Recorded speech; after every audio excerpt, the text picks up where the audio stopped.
रहा है और हॉर्न बजाने वाला गाड़ी का हॉर्न बजा रहा है। गाड़ी चलाने वाला व्यक्ति जो हॉर्न बजाता है, हॉर्न बजाने वाले व्यक्ति से ज्यादा फायदा होता है हॉर्न सुनने वाले का। हॉर्न बजाने वाले का फायदा कम है, पर गाड़ी का हॉर्न सुनने वाले का फायदा ज्यादा है कि हॉर्न सुनते से ही वो गाड़ी वो रास्ते में से बीच में से हट जाता है। गाड़ी चलाने वाले का तो काम है कि वो हॉर्न देगा, पर हॉर्न बजाने वाले से ज्यादा फायदेमंद है हॉर्न सुनने वाले। मान लो गाड़ी वाला आया और उसने हॉर्न बजाया ही नहीं, और बजाया नहीं हॉर्न, और तुम बीच में चल रहे हो और तुम्हें गाड़ी ठोक दे, तो तुम क्या कहोगे? हॉर्न तो बजाता। अगर तू हॉर्न बजाता तो मैं सुनती, और सुनती तो मैं एक साइड हो जाता। तूने हॉर्न नहीं बजाया। बीच रास्ते में अगर कोई चल रहा है और तुम गाड़ी लेकर जा रहे हो और हॉर्न नहीं बजाया और किसी में ठोक दी, किसी में लग गई, किसी को पड़ गई, तो वो कहेगा कम से कम हॉर्न तो देते। तुमने हॉर्न नहीं बजाया तो ये गाड़ी भड़क गई, लग गई। हॉर्न बजाने वाले से ज्यादा फायदा है हॉर्न सुनने वाले का। उसी तरह शिव महापुराण की कथा बांचने वाले को फायदे से ज्यादा फायदा है शिव पुराण को सुनने वाले का। जो सुनता है वो अपने जीवन में उतार। बांचने वाला तो बचेगा, सुनाने वाला तो सुनाएगा, पर उसमें सबसे ज्यादा लाभ है आपका। आप जब अपना घर छोड़कर, परिवार छोड़कर, कुटुंब छोड़कर, अपना द्वार छोड़कर जब भगवान के दरवाजे पर आते हो, जब शिव महापुराण की चौखट तक पहुंचते हो, कुबेरेश्वर धाम तक पहुंचते हो, बाबा के धाम तक पहुंचते हो, तो एक ना एक दिन मेरा कुबेर भंडारी भी अपना द्वार छोड़कर तुम्हारे दरवाजे पर जरूर आता है। हम किसी के दरवाजे पर गए हैं तो कोई हमारे दरवाजे पर आएगा। हम किसी रिश्तेदार के घर शादी में गए हैं तो रिश्तेदार हमारे घर आएगा। ये आपके और हमारे ऊपर निर्भर करता है।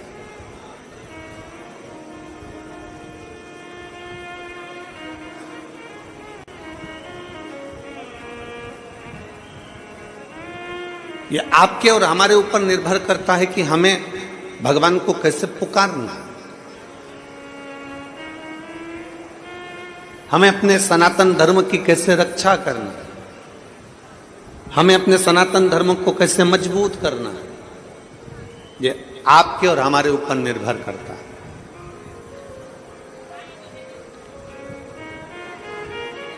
आप वोट डालने के लिए वोटिंग केंद्र पर ही नहीं पहुंचो, आप मतदान करने के लिए मतदान केंद्र पर ही नहीं पहुंचो, और बाद में मोबाइल पर कमेंट्स करते रहो कि सनातन धर्म की रक्षा करो, सनातन धर्म की रक्षा करो। तो रक्षा करने में तुम्हारा भी अधिकार है।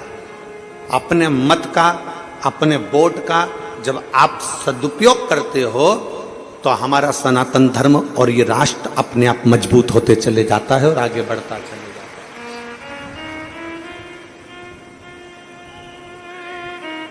राष्ट्र को मजबूत बनाने के लिए एक एक व्यक्ति की जरूरत पड़ती है। एक एक व्यक्ति। अभी हम छत्तीसगढ़ कथा करने के लिए गए थे, तो छत्तीसगढ़ में एक लड़के ने एक प्रश्न किया, एक लड़की ने प्रश्न किया था, वो तो आप सबने कथा के माध्यम से सुना था। पर एक लड़के ने प्रश्न करा, और वो लड़का सनातन धर्म से जुड़ा हुआ नहीं था, और कांटा कुर्डी का वो बेटा जिसने ये प्रश्न किया था, अरविंद, उस प्रश्न का उत्तर तुम्हें हम कांटा कुर्डी की उस भूमि पर नहीं दे पाए, क्योंकि तुम्हारा पत्र आखिरी दिन मिला था। और उस अरविंद बेटे का मैं प्रश्न का उत्तर आज इस नांदगांव महाराष्ट्र की पवित्र भूमि से दे रहा हूं। हम इस पवित्र धरा से उस प्रश्न का उत्तर देने का प्रयास करें। उस बेटे ने प्रश्न किया, आपके सनातन धर्म में,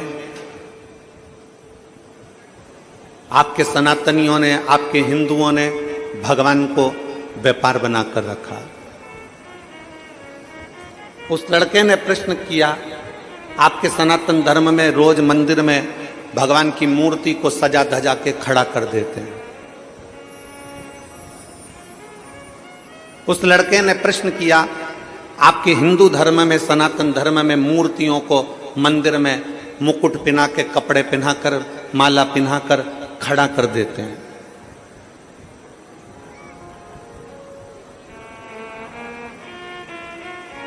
व्यापार बनाकर रखा है।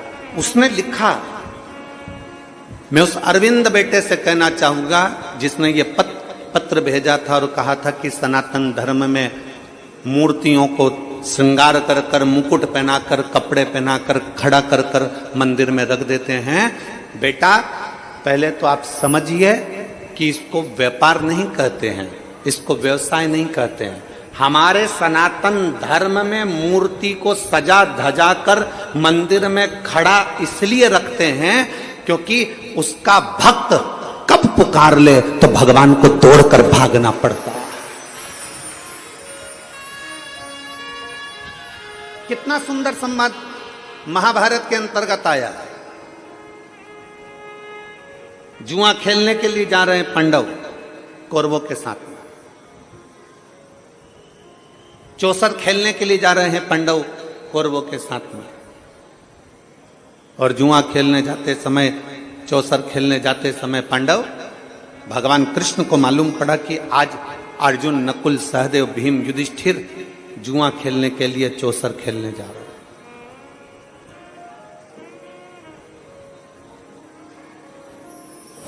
आज जुआ खेलने के लिए जा रहे हैं। भगवान कृष्ण को यह सूचना मिल गई कि मेरे पांडव आज चौसर खेलने जा रहे हैं। और भगवान कृष्ण मस्तक पे मुकुट लगाकर, वस्त्र धारण कर कर, श्रृंगार कर कर जहां पांडव जा रहे थे उनके आगे आगे भगवान कृष्ण चलने लगे।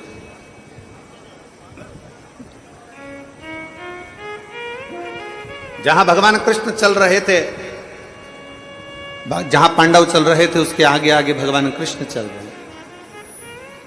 मेरे ठाकुर, मेरे कान्हा चल रहे हैं। युधिष्ठिर ने अर्जुन से कहा कि भगवान कृष्ण से कहो कि वो उस जुए के मैदान में, उस चौसर के मैदान में ना पहुंचे। अर्जुन ने हाथ जोड़कर कहा द्वारकानाथ से कि आप चौसर खेलने में नहीं जाओगे, आप जुआ खेलने में नहीं जाओगे। भगवान कृष्ण ने कहा मुझे जाना पड़ेगा, नहीं तो तुम बर्बाद हो जाओगे। मुझे जाना पड़ेगा, नहीं तो तुम बर्बाद हो जाओगे। भीम, नकुल, सहदेव, युधिष्ठिर, अर्जुन सब ने मना कर दिया, हम आपके हाथ जोड़ते हैं, आप चौसर खेलने में नहीं जाओगे, जुआ खेलने में नहीं जाओगे। भगवान कृष्ण ने कहा ठीक है, मैं नहीं जाऊंगा। एक काम करो, मैं तैयार खड़ा रहूंगा, तैयार।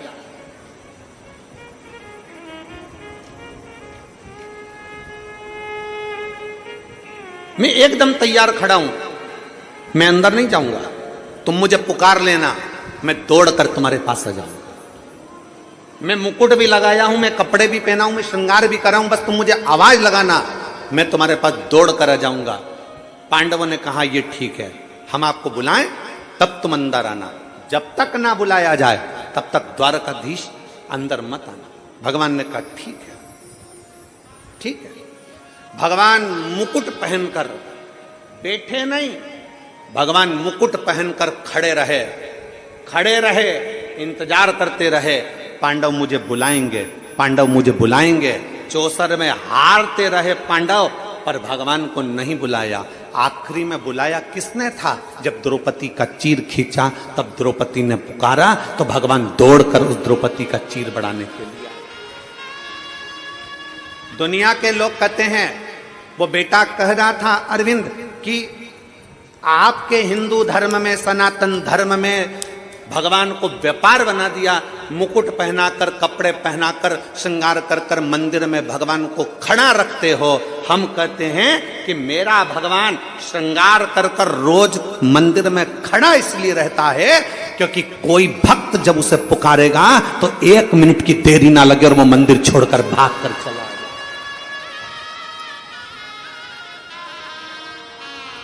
केवल एक सनातन धर्म ऐसा धर्म है, केवल एक सनातन धर्म ऐसा धर्म है जहां भगवान श्रृंगार कर कर अपने मंदिर में खड़ा रहता है अपने भक्त के लिए। मेरा पांडुरंगा हरि विठल दोनों हाथ कमर पर रखकर खड़ा रहता है अपने भक्त के लिए कि कब मेरा वारकरी, कब मेरा भक्त मुझे पुकारेगा और मुझे अपना पंढरपुर छोड़कर वहां भागना पड़ेगा।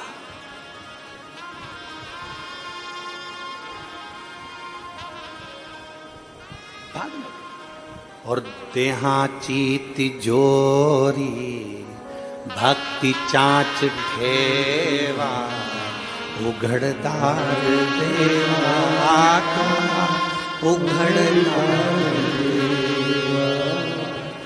देहाची तिजोरी भक्ति चाच ढेवा उघड़दार देवा का उघड़दार देवा।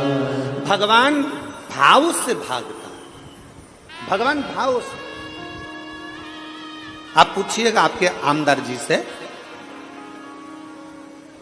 हम कहेंगे आपके क्षेत्र के आमदार जी से पूछिएगा, श्री सुहाजी अण्णा जी से पूछना आप लोग, कथा क्या सुहास अण्णा जी ने ली? नहीं, कथा अंजुम ताई इस कथा को अपने मोबाइल पर, टीवी पर सुनती थी और अंजुम ताई ने इस कथा को आगे बढ़कर अपने पति से कहकर यह कथा नांदगांव में लेकर।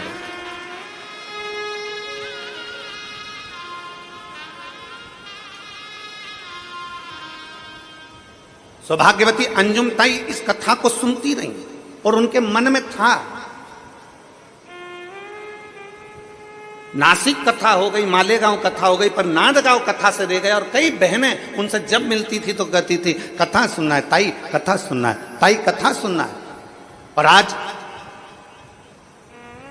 मैं सुहास अण्णा जी से, अंजुम ताई जी से कहूंगा कि दुनिया के लोग रक्षाबंधन का गिफ्ट अपनी बहन को जो देते हैं, आपने रक्षाबंधन का गिफ्ट अपनी बहनों को ये प्रदान कर दिया शिव महापुराण के रूप में। मैं साधुता देता हूं, मैं साधुता प्रदान करता हूं आज संपूर्ण क्षेत्र के लिए। और मैं सुहास अण्णा जी को धन्यवाद देता हूं कि इस कथा का मैनेजमेंट बहुत सुंदर, हर तरह से भक्तों के लिए पूरी व्यवस्था के साथ ये कथा करी जा रही है। साधुता है आप, साधु आपका विश्वास। अभी हमारे सावन पंडित जी कह रहे थे माइक पर कि विधायक बहुत हैं, आमदार बहुत हैं, पर सुहास अण्णा जी जैसा विधायक और उनकी धर्मपत्नी दोनों शंकर के भक्ति के इतने प्रबल हैं कि उनके क्षेत्र में जो भी शिव मंदिर का निर्माण कराने के लिए आता है तो कुछ ना कुछ सहयोग उनकी तरफ से जरूर दिया जाता है। बहुत बहुत साधुवाद। मैं विधायक जी आपको धन्यवाद देता हूं उसके लिए, और ताई आपको भी बहुत बहुत साधुवाद है, बहुत बहुत साधुवाद। उसका सहजता है।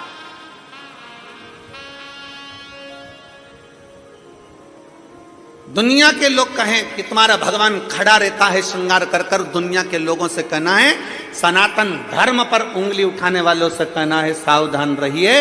ये मत कहो कि तुम्हारा भगवान मंदिर में खड़ा रहता है सज धज कर। हमारा भगवान मंदिर में सज धज कर इसलिए खड़ा रहता है कि उसका भक्त जब पुकारे, उठने में भी देरी ना लगे, वो दौड़ पड़े और जाकर उसका कल्याण कर दे, इसलिए खड़ा रहता है, इसलिए खड़ा है। अयोध्या में राम जी खड़े हैं, तिरुमाला में तिरुपति बालाजी खड़े हैं, नाथद्वारा में श्री जी बाबा खड़े हैं, वृंदावन में मेरा बांके बिहारी खड़ा है। वो हर पल हर घड़ी मेरा राम, मेरा कृष्ण, मेरा शिव, मेरा त्रिकालदर्शी, मेरा कैलाशी अविनाशी आपके दुख को हरने के लिए खड़ा है। उसको पहचानो। कोई कह दे कि तुम्हारा भगवान खड़ा रहता है, हाँ खड़ा रहता है। कोई कह दे तुम्हारा भगवान सज धज कर खड़ा रहता है, हाँ खड़ा रहता है।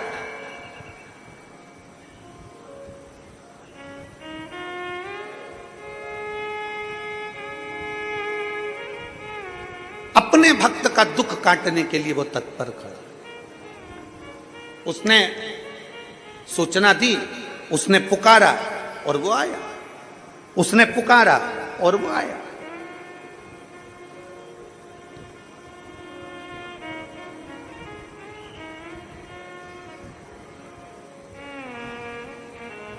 उसने पुकारा और वो आया। एक पुकारने पर भक्त दौड़ पड़े। अब कहीं ना कहीं कुछ ना कुछ बल तो भक्ति का होगा, कुछ ना कुछ भक्ति का बल तो होगा।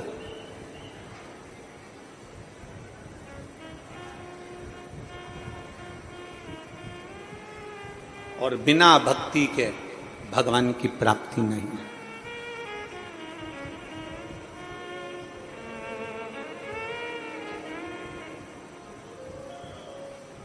बिना भक्ति के भगवान की प्राप्ति नहीं।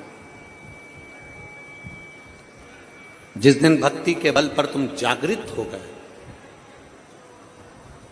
उस दिन शिव तुमसे दूर नहीं है, शंकर तुमसे दूर नहीं है। एक कथा आती है शिव महापुराण के अंतर्गत गालव मुनि की।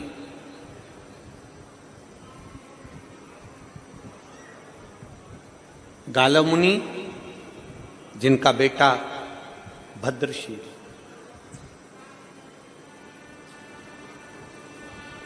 गालव मुनि जिनका बेटा भद्रशील छोटी सी अवस्था है, जन्म लिया, उसके 4 साल का बच्चा है, 5 साल का बच्चा है।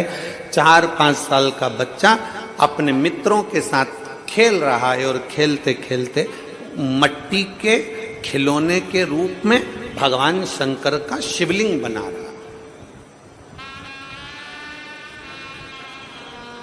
भगवान शिव का शिवलिंग का निर्माण कर रहा।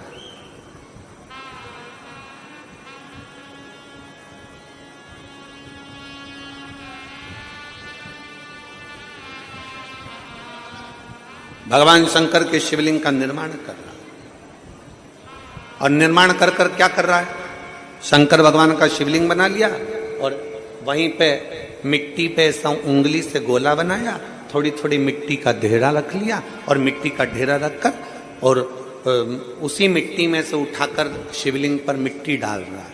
मैंने अबीर चढ़ा दिया, मैंने चंदन चढ़ा दिया, मैंने अगर तगर चढ़ा दिया, मैंने जो मिला भगवान शंकर को। बस उस बच्चे को कुछ भी ध्यान नहीं है कि वो क्या बोल रहे हैं। वो तो पिताजी के मुख से यज्ञ की सामग्री सुनता था, अगर तगर भस्म आदि का जो जो सामग्री सांकल्य आदि जो सुनता था वही बक बक कर बोल बोल कर चढ़ाते थे। मैंने अगर तगर चढ़ा दिया, मैंने अबीर चढ़ा दिया, मैंने गुलाल चढ़ा दिया, मैंने कुंकू चढ़ा दिया, मैंने हल्दी चढ़ा दिया। चढ़ा क्या रहा था, क्या चढ़ा रहा था, जम के बोलो जरा। मिट्टी। क्या चढ़ा रहा है वो, मिट्टी। उसके पास ना अबीर है, ना गुलाल है, ना उसके पास चंदन है, ना कोई वस्तु है। वो तो मिट्टी उठा रहा था और शंकर के शिवलिंग पर चढ़ाता है। बच्चा, बालक, बस मिट्टी उठाई और डाली, मिट्टी उठाई और डाली।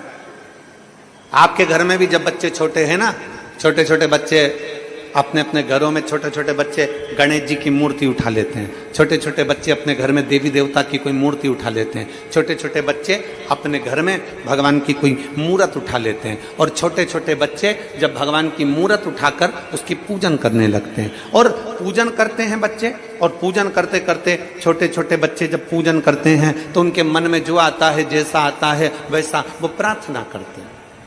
उनके मन में जैसा आया, उनके मन में जो भाव आया, उनके मन में जैसा हुआ, उन्होंने वो बाबा को देना प्रारंभ किया। छोटे छोटे बच्चे, उनके मन में जो भाव प्रकट होता है वो भाव से भगवान को दे देते हैं। छोटे छोटे बच्चे कभी कभी अपने माता पिता को भी कह देते हैं, पिताजी लो मैं तुम्हारे लिए गुलाब जामुन लेकर आई हूं, खाओ।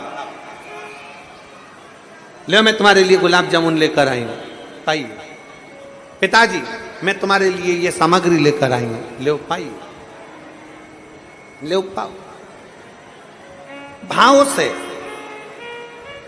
भक्ति से, विश्वास के साथ भरोसे के साथ, दृढ़ता के साथ में भगवान को रिझाया था। और मैंने तेरे ही भरोसे बाबा, तेरे ही भरोसे हवा बिच उड़ती जावांगी बाबा, डोर तो छड़ी ना मैं कटी जावांगी। भोले मैं तेरी पदम, शंभो मैं तेरी पदम, हवा बिच उड़ती जावांगी बाबा, डोर तो छड़ी ना मैं कटी जावांगी। भोले मैं तेरी पतंग, शंभो मैं तेरी पतंग। गालव मुनि के पुत्र भद्रशील मिट्टी का शिवलिंग बना रहे हैं, मिट्टी का खिलौने में शंकर का शिवलिंग बना रहे हैं, खिलौने में भगवान की मूर्ति बना रहे हैं, मट्टी की कोई मूर्त बना रहे हैं और मिट्टी ही उन पर डालते जा रहे हैं। चंदन चढ़ाया, मैंने अबीर चढ़ाया, मैंने गुलाल चढ़ाया, मैंने पुष्प चढ़ाया, मिट्टी उठा उठा कर भगवान पर डाल रहे थे। जैसे ही मिट्टी डाल रहे थे, माँ लक्ष्मी बैकुंठ में बैठी थी और माता लक्ष्मी की दृष्टि गालव मुनि के बेटे भद्रशील पर पड़ गई।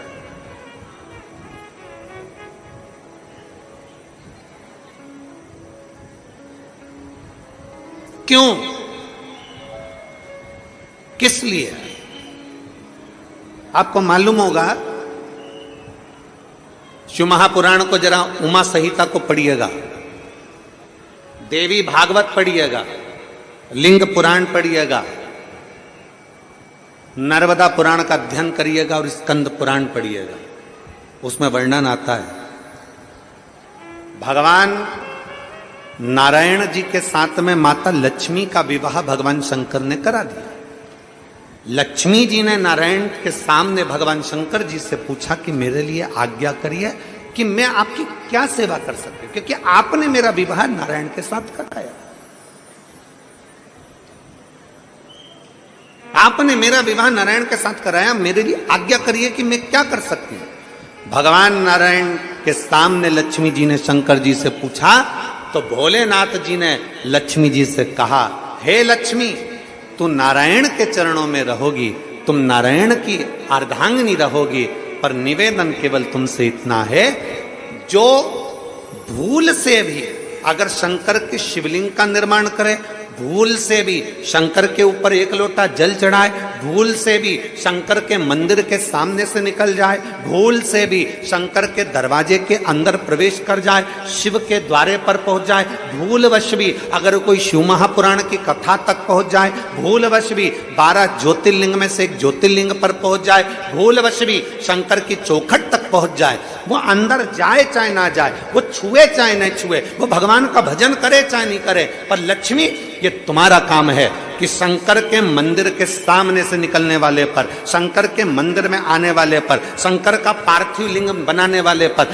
शंकर की कथा सुनने वाले पर लक्ष्मी 33 कोटि देवता में कोई उन पर दृष्टि दे चाहे ना दे, सबसे पहली दृष्टि लक्ष्मी तुम्हारी पड़ना चाहिए, उसका कल्याण होना चाहिए। ये वचन है माता लक्ष्मी का भगवान शंकर को। अगर कोई शंकर के मंदिर में जाएगा, शंकर के शिवालय में एक लोटा जल चढ़ाने को जाएगा, अगर कोई कहीं भाव से शिव महापुराण की कथा सुनने के लिए जाएगा, कोई भाव से शंकर की स्तुति करने के लिए जाएगा, स्मरण करने के लिए जाएगा, तो ये निश्चित है सबसे पहली दृष्टि माता लक्ष्मी उस पर देती। अच्छा, आप लोग विचार करिएगा कि हम कैसे प्रैक्टिकल करें, तो प्रैक्टिकल करिएगा। मान लो आपको नांदगांव कथा में आना है, और नांदगांव कथा में आना है महाराष्ट्र की, और आपके पास में मान लो जाने के लिए आपके पास में कुछ रुपए नहीं है या कुछ पैसा नहीं, आपको जाना है। आप एक काम करना, शंकर भगवान के मंदिर अपने पास में जाना और एक लोटा जल चढ़ा देना। जल चढ़ाओगे, लक्ष्मी की दृष्टि आप पर पड़ जाएगी, व्यवस्था माता लक्ष्मी कराएगी और नांदगांव आप कथा श्रवण करने के लिए पहुंच जाए। एक विश्वास अपने भीतर जागृत हो जाए, एक भरोसा अपने भीतर जागृत हो जाए।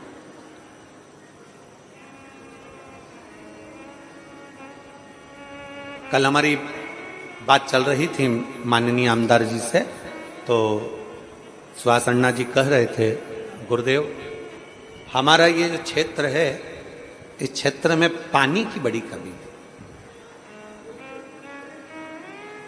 जल की बड़ी कमी है। और उनकी एक बात हमें बहुत अच्छी लगी सुहास अन्ना जी आपकी, आपने कहा लोगों ने, मेरे नांदगांव वासियों ने और मेरे इस क्षेत्र वासियों ने मुझ पर भरोसा कर कर मुझे बिठाया है गुरुजी कुर्सी पर, तो मेरा फर्ज बनता है, इतने सालों से 55 सालों से लोग पानी के लिए क्षेत्र के तरस रहे हैं, तो पानी को लाना ये मेरी जवाबदारी बनती है, ये मेरी जवाबदारी बनती है। तो हमने कल आमदार जी से पूछा कि आपने पानी के लिए क्या व्यवस्था करी है, तो कहा गुरुदेव पानी आ चुका है मनवाड़ तक, वहाँ एक सरोवर से, एक तालाब से पानी की लिंक जोड़ी गई है और वो वहाँ तक पहुँच गई है। तो हमने कहा कि बाबा की बड़ी कृपा हुई है, फिर तो आप जल्दी से जल पूजन करो और पूरे क्षेत्रवासियों को पानी उनके यहाँ तक पहुँच जाए, इससे बढ़कर क्या चाहिए, इससे बढ़कर क्या चाहिए। तो उनकी धर्मपत्नी ताई बोलती हैं कि गुरुदेव शंकर की कथा चल रही है, हमारे क्षेत्र में इतना पानी भी रोज नहीं गिरा जो अभी रोज गिर रहा है, तो हम तो बाबा से प्रार्थना करते हैं कि आप आए हो तो आप ही मनवाड़ चलो और पानी का पूजन कर कर वो पानी जनमानस में जाना प्रारंभ हो जाए। ऐसा प्रयास, ऐसा प्रयास किया। हम दोनों का स्वभाव देख रहे थे, हम दोनों के भाव देख रहे हैं। हमारे को देखिए, हमें तो कथा करना है, कथा में आप लोगों को जगाने का प्रयास करना है कि कैसे भी सनातन धर्म मजबूत हो जाए, सनातन धर्म जागृत हो जाए, और राष्ट्रहित के लिए आप जिनको विराजमान करे हो सिंहासन पर, कुर्सी पर, वो आपके क्षेत्र के लिए क्या करे वो सोचने में। तो हमको कल बहुत अच्छा लगा कि जो 55 साल से लोग पानी के लिए तरस रहे थे, जल के लिए तरस रहे थे, क्षेत्र वालों को जो पानी की व्यवस्था आपने दी है उसके लिए साधुता है। बहुत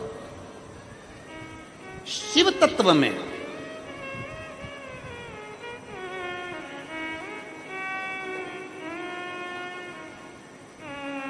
आपके सहज दिल में, आपके सहज भाव में, आपके विश्वास के अंदर, आपके हृदय के अंदर शिव तत्व कैसे आ सकता है। स्वयं खा लेना सुकृति है, छुड़ाकर खाना विकृति है, और बांट कर खाना यह भारत देश की संस्कृति है, यह भारतीय संस्कृति है। अभी हमने छत्तीसगढ़ की कथा में एक बात कही थी, कलम, कदम और कसम। सुनी थी कि नहीं सुनी थी, बोलो तो जम के जरा। सुनी थी सबने? कलम, कदम और कसम। सावधानी से उठा। ऊंचे ऊंचे पद पर बैठे, कुर्सी पर बैठे, सत्ता में बैठे हुए लोगों से निवेदन है, आप अगर कोई पद पर बैठे हो तो आपकी कलम उठाना और चलाना। कलम ऐसी चलाना कि हमारे क्षेत्र का और हमारे राष्ट्र का उत्थान हो जाए, उसके लिए कलम चला। कदम उठाना तो वो उठाना कि हमारे क्षेत्र का और हमारे राष्ट्र का उत्थान हो जाए। कसम खाना तो राष्ट्र के हित के लिए, संसार के हित के लिए खाना। ऐसी वैसी हमने कहा था कथा में, ऐसी वैसी कसम मत खाओ कि मैं आज के बाद तेरा मुंह ही नहीं देखूंगा, ये कोई कसम है? कसम खाओ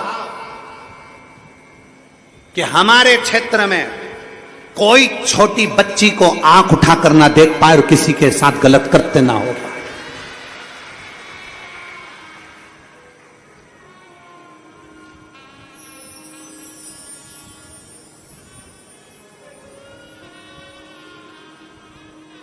कसम वो जो हमारे राष्ट्र उत्थान का कार्य करे, हमारे क्षेत्र का उत्थान करे। कलम, कदम और कसम तीनों को समझकर उठाना, ये हमने छत्तीसगढ़ की कथा में कहा था। माता लक्ष्मी को भगवान शंकर ने कह दिया माता लक्ष्मी से कि अगर कोई भूल से शंकर को याद भी कर ले तो लक्ष्मी तेरी दृष्टि उस पर पड़ना चाहिए, लक्ष्मी तेरी दृष्टि पड़ना चाहिए। लक्ष्मी की दृष्टि आप खुद अंदाजा लगाइए। कितने सालों से कथा सुन रहे हो टीवी पर? कोई 2 साल, कोई 5 साल, कोई 4 साल, कोई 6 साल, कोई 8 साल, कोई 10 साल, कोई 15 साल, कोई 20 साल, कोई 25 साल। आपको कथा सुनते सुनते कई साल हो गए। जिन्होंने जब से कथा सुनना चालू करी, तुम्हारे घर में टीवी पर तुमने शिव पुराण की कथा सुनना चालू करा, शिव महापुराण की कथा जिस सन से आप 2019 से सुन रहे हो, 20 से सुन रहे हो, 21 से सुन रहे हो, 22 से सुन रहे हो, 23 से सुन रहे हो, उस तारीख को स्मरण करिए कि मैं 2022 से कथा सुन रही हूं। 2022 से जब से तुमने शिव पुराण सुनना चालू करा, उसके पहले का समय निकाल कर देखो, और 2022 से जब तुमने कथा सुनना चालू करा शिव पुराण, उसके बाद का समय निकाल कर देखिए कि आपको अंतर मालूम पड़ेगा कि हम शंकर की कथा सुनते हैं तो लक्ष्मी हमारे घर अपने आप आती है, हमें बुलाना नहीं पड़ता है, हमें बुलाना नहीं पड़ता, लक्ष्मी स्वतः आती है।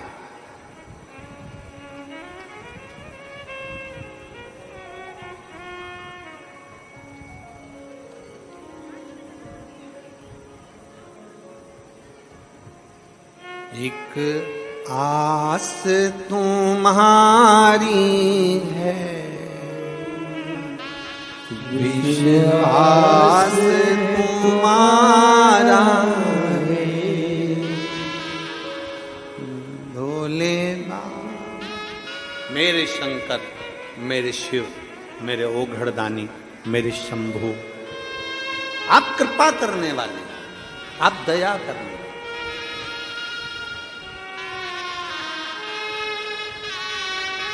शिव तत्व की प्राप्ति, और जब आप और हम भगवान शंकर की अविरल भक्ति में रमते हैं, जब आप और हम भगवान शंकर की अविरल भक्ति को धारण करते हैं, तो शिव कैसे ना मिले, शिव कैसे ना मिले।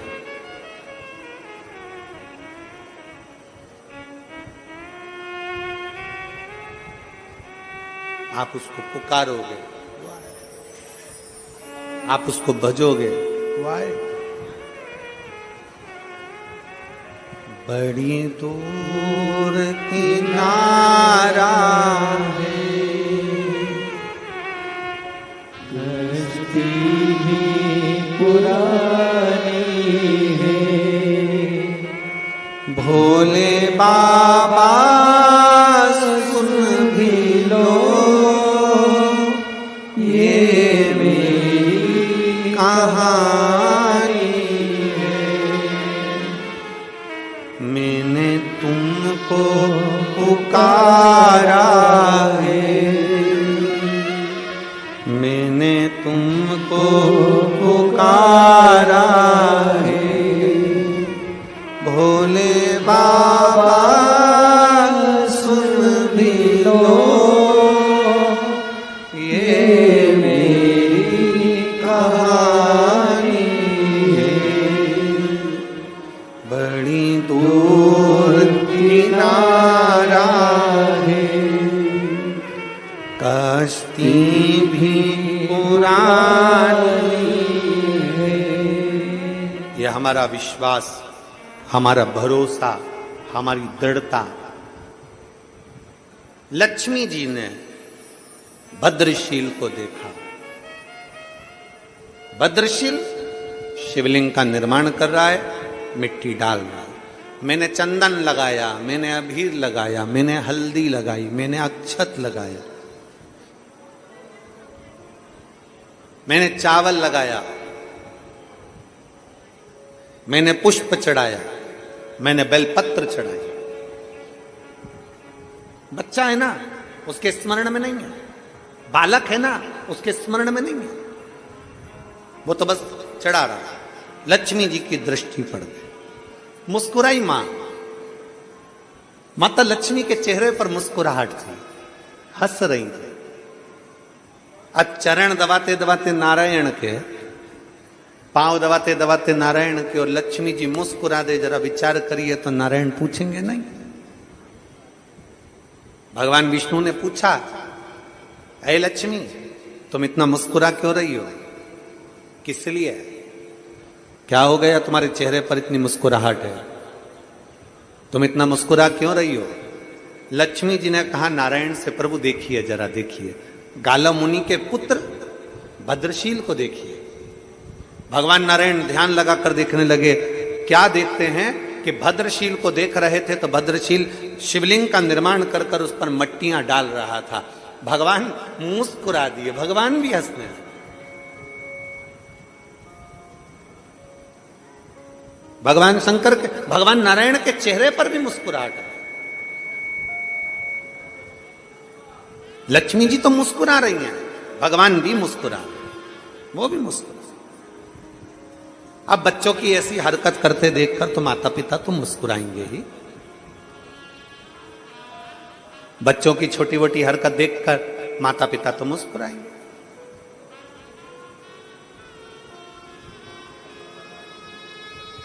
और बच्चे जो घर के बुजुर्ग करते हैं, जो घर के बड़े करते हैं, बच्चे वो करते हैं। जो घर के बुजुर्ग कर रहे हैं, जो घर के बड़े कर रहे हैं, वो बच्चे करते हैं।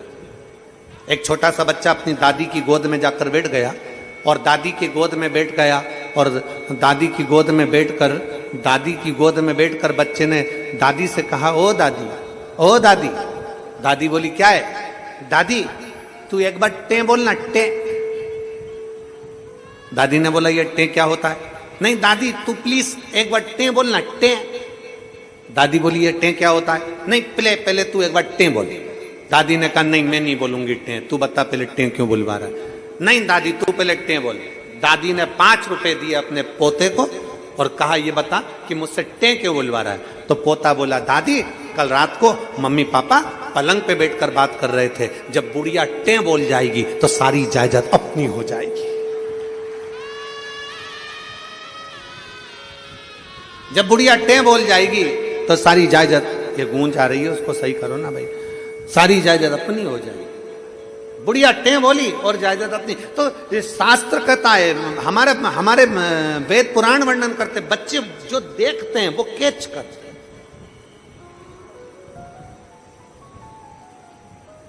बच्चे जो देख रहे हैं वो कैच करेंगे। हम बच्चों को क्या सिखा रहे हैं? इसलिए फिर निवेदन करेंगे आप सबसे, बच्चों को कार दिलाओ मत दिलाओ, बच्चों को कार दिलाओ चाहे मत दिलाओ, पर बच्चों को संस्कार जरूर दिलाओ। संस्कार होंगे तो कारों की लाइन लग जाएगी बच्चों में।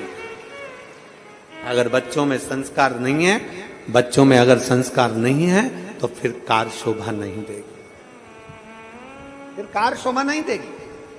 बच्चों में संस्कार होना जरूरी है। पूत कपूत तो की धन संचय, और पूत सपूत तो की धन संचय। बेटा कपूत है, ढेरों जोड़ कर रख लो, उसके वो पूरा बर्बाद कर देगा। बेटा सपूत है तो जोड़ने की जरूरत नहीं, उसकी लगन, उसकी मेहनत सब जोड़ दो। उसकी लगन, उसकी मेहनत सब जोड़ दो। श्रेष्ठ संस्कार दीजिए।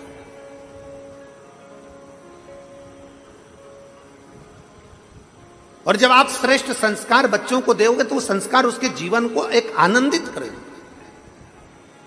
भगवान नारायण मुस्कुरा रहे थे, लक्ष्मी जी मुस्कुरा रही थी। नारायण को भी हंसी आ गई बच्चे के स्वरूप को देखकर, लक्ष्मी जी को भी हंसी आ रही बच्चे के स्वरूप को देखकर। तब भगवान नारायण ने तुरंत लक्ष्मी जी से कहा, लक्ष्मी क्या बात है? लक्ष्मी जी कहती हैं, जरा भद्रशील को देखो, ये गाला मुनि के पुत्र को देखो कि कैसा मिट्टी से भगवान शंकर का शिवलिंग बनाकर उसमें मिट्टी डाल रहा है, चंदन, अबीर, गुलाल, अक्षत सब डाल रहा है। भगवान कहते हैं, ए लक्ष्मी, ये भद्रशील आज का नहीं, पूर्व समय का फल स्वरूप शंकर की आराधना कर। आज का नहीं है। आप जितने लोग यहां कथा में बैठे हो ना, इस पवित्र प्रांगण के अंदर, नांदगांव के अंतर्गत इस पंडाल में जितने लोग भी कथा श्रवण करने के लिए बैठे हैं, जितने लोग आस्था चैनल के माध्यम से कथा को श्रवण कर रहे हैं, जितने भक्त मोबाइल पर, यूट्यूब, फेसबुक पर कथा को श्रवण कर रहे हैं, आप साधारण नहीं हो। भगवान नारायण लक्ष्मी जी से कह रहे हैं, ये भद्रशील जो मिट्टी का शिवलिंग बनाकर मिट्टी डाल रहा है, ये साधारण नहीं है, इसका पूर्व जन्म जरा निकालिएगा, पूर्व में इसने क्या करा।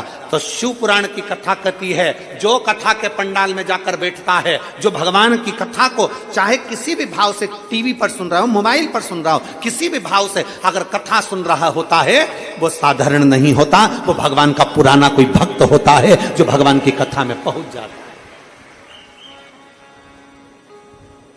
वो भगवान का कोई भक्त है, कोई भगवान का एक आनंद है जो भगवान की कथा में पहुंच जाता है, अपना हृदय रखकर, अपना चित्र रखकर, अपना भाव रखकर।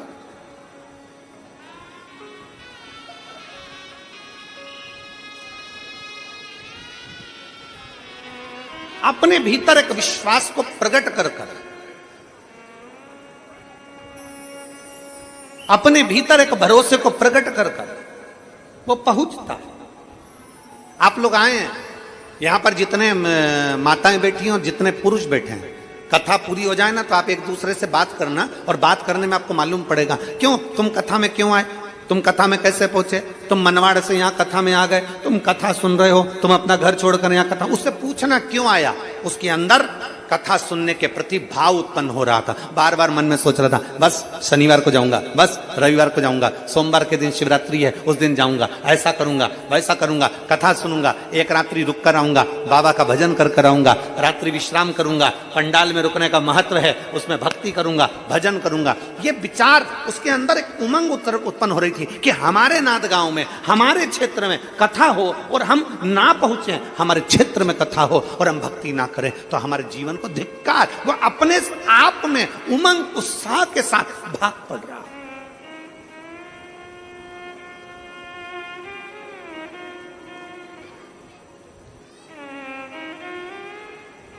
एक उमंग उत्साह के साथ भाग पड़ रहा है।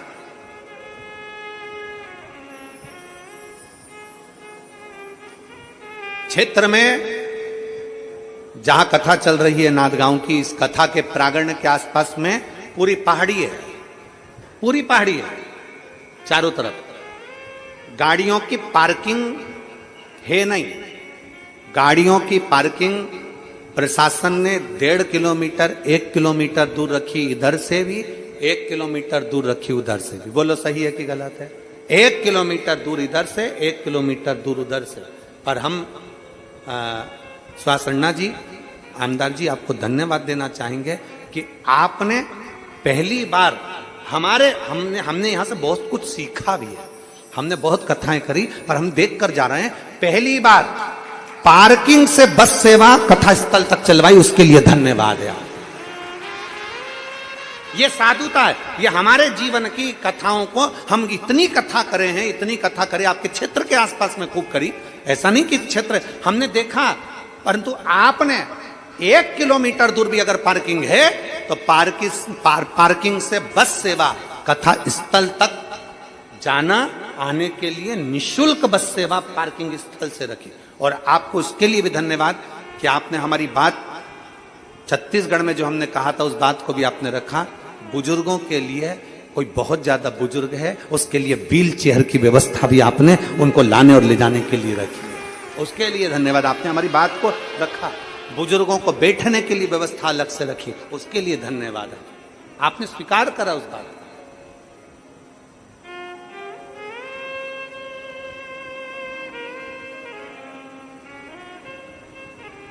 और जिनकी आगे आगे कथाएं लगी हुई हैं, हम तो उनसे कहेंगे एक बार आके आप नांदगांव की कथा, जिनके आगे हमारी कथाएं लगी, हम कहेंगे एक बार नांदगांव की कथा देख कर जाओ, यहाँ की व्यवस्था को समझ कर जाइए कि व्यवस्था किसी।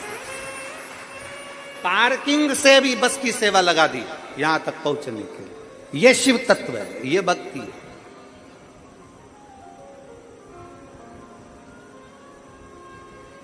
इसी को मेरे शंकर का भगत कहते हैं, इसी को शिव की भक्ति कहते हैं, इसी को शंकर की अर्धांगिनी। शिव की भक्ति है, शिव की उपासना है, और अविरल भक्ति इसी को कहते हैं, इसी को अविरल भक्ति कहते हैं। बोल बम का नारा है, आवाज जम के जरा बोल बम का नारा है, सारी समस्या का हल। भगवान शिव की इसी को विरल भक्ति कहा जाता है। ये भक्ति है, इसको भक्ति कहते। लक्ष्मी जी मुस्कुराई, नारायण मुस्कुराए। भगवान नारायण ने लक्ष्मी जी से कहा, लक्ष्मी ये भद्रशील के पुराने जन्म का कोई पुण्य है जो मिल गया, पुराने जन्म का पुण्य इसको मिला। सांप सीढ़ी का गेम किस किस ने खेला है? हाथ उठाओ जल्दी से। सांप सीढ़ी इतनी चौकोर होती है, ऐसी चौकोर होती है, और उस पे सांप सीढ़ी बनी होती है और एक गोटी होती है, ठीक है? चलो उठाओ हाथ जल्दी से। किस किस ने सांप सीढ़ी खेली? सबने खेली है, रखो रखो सबने। अब उसमें ऐसी गोटी फेंक देते हैं, फिर उतना चलना पड़ता है। दो चीजें उसमें, तीन चीज मूल है। एक गोटी जिसको फेंका जाता है, और दो है, एक सांप और दूसरी जम के बोलो जरा, सीढ़ी। सांप का क्या काम है? डसा, पूंछ पे लाके छोड़ दिया। सीढ़ी का क्या काम है? नीचे से ऊपर ले जाकर छोड़ दिया। सांप सीढ़ी का गेम सबने खेला है, सबके स्मरण में है कि हम जब चलते हैं, गोटी चलती है, एक कदम, दो कदम, तीन कदम चलते हैं, चलते चलते हमसे अगर कोई पाप सम्मुख में हो जाता है तो बीच में हमारा पाप हमें डस लेता है और नीचे, ऊंचाई से नीचे लाकर छोड़ देता है। और फिर आगे बढ़ते हैं तो कोई सत्संग शिव पुराण का मिल जाता है तो वो सीढ़ियों से फिर ऊपर चढ़ा देता है।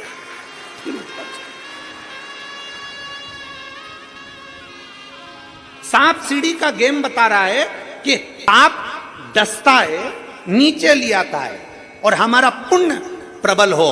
गोटी फेंकी, फिर कदम पर चले, फिर मेहनत करी, फिर आगे बढ़े तो कोई सतगुरु मिल गया, और कोई गुरु मिल गया तो उसने अपनी सीढ़ी से ऊपर चढ़ा दिया, वापिस मंजिल तक पहुंचा दिया। सांप और सीढ़ी का गेम हमको ये बता देता है कि अपने चलते हुए जीवन में अगर हम पाप कर्म में लिप्त रहेंगे तो कब नीचे आ जाएंगे कोई भरोसा नहीं। इसलिए अपने चलते हुए जीवन में शिव महापुराण की कथा सुनते रहोगे, किसी गुरु की शरण में जाते रहोगे तो गुरु सीढ़ी पे से तुम्हें ऊपर चढ़ाता रहेगा। घबराने की जरूरत नहीं है, मंजिल तक पहुंचा दे। चलना तुम्हें पड़ेगा, गोटी तुम्हें बनना पड़ेगा, चलना तुमको है, कदम की कदम तुम्हें आगे बढ़ाना है। हमने पहले भी कथा में कहा, दुनिया का कोई महाराज, दुनिया का कोई बाबा, दुनिया का कोई महाराज, चाहे वो सियोर वाला महाराज हो, चाहे पंडित प्रदीप मिश्रा हो, चाहे दुनिया का कोई बाबा जोगी हो, तुम्हारे दुख को कोई नहीं काट सकता। तुम्हारा दुख तुम्हें काटना है, अपनी मेहनत अपने को करना है, अपनी लगन अपने को लगाना है, अपना कर्म अपने को करना है। जब हम अपनी मेहनत करेंगे और शंकर पर एक लोटा जल चढ़ाते रहेंगे तो निश्चित है कि वो सीढ़ी हमको मिलेगी और हम उन्नति की सीढ़ी पर चढ़कर सांप सीढ़ी का गेम जीत जाएंगे। गुरु का काम है सीढ़ी तक पहुंचाना, चढ़ना हमें है।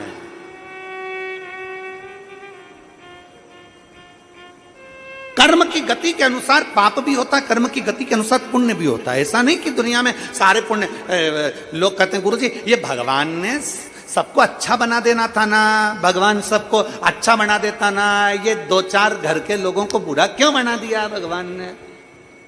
भगवान ने इनको बुरा क्यों बना दिया? भगवान सबको अच्छा बना देता ना।